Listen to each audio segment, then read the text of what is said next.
Nous sommes gare du Nord à Bruxelles, aux abords du parc Maximilien, lieu principal de transit des migrants. Comme chaque soir pratiquement, ils sont des centaines à monter dans un train pour gagner une aire d'autoroute, d'où ils tenteront de se dissimuler à bord de camions en partance pour l'Angleterre. Comme les autres, ce jeune Érythréen au sac bleu s'apprête à embarquer pour Namur,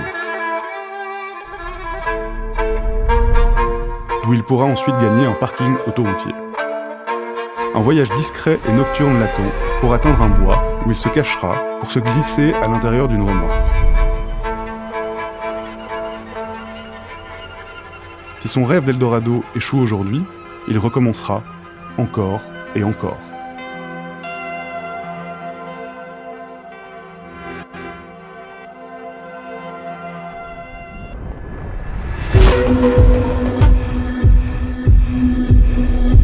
Au cœur de Bruxelles, à 200 mètres de Tour et Taxi, c'est dans le parc Maximilien que de nombreux migrants de transit trouvent un refuge de fortune. Beaucoup sont là dans l'attente de pouvoir passer au Royaume-Uni.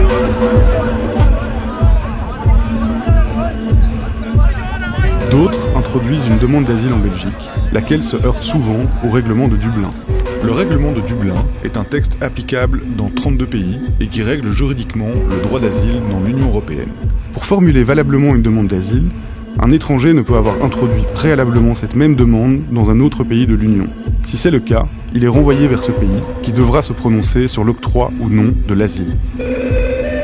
C'est dans le parc Maximilien que nous rencontrons Mehdi Kassou, ancien cadre devenu porte-parole de la plateforme citoyenne d'aide aux réfugiés.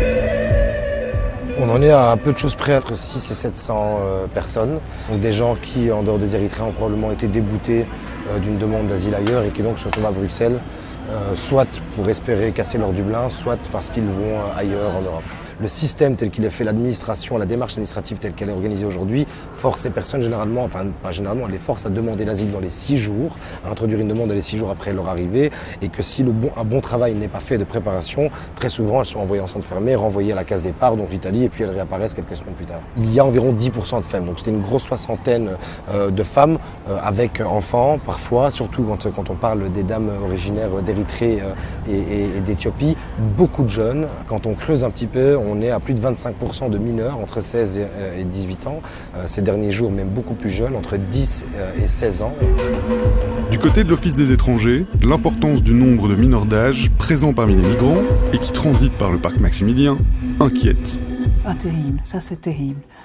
Et on le voit ici, puisque l'Office des étrangers est situé vraiment devant le parc Maximilien, et donc on voit ces flux, ces va-et-vient de jeunes, souvent pas 18 ans, et même parfois beaucoup plus jeunes, qui constituent vraiment un nouveau groupe de migrants de transit.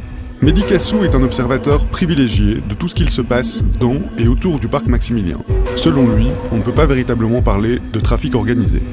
En 2015-2016, on pouvait clairement observer un bal. Donc il y avait des camionnettes qui arrivaient la nuit, déposaient des gens et d'autres venaient chercher d'autres personnes.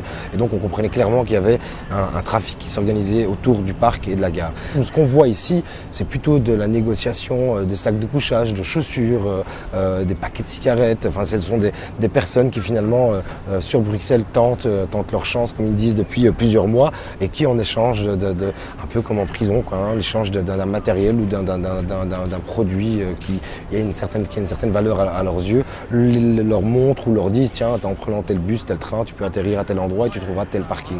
Donc c'est beaucoup moins organisé, en tout cas ça, vu de l'extérieur, ça semble beaucoup moins organisé, beaucoup plus improvisé que ça ne l'était il y a 2 ou 3 ans.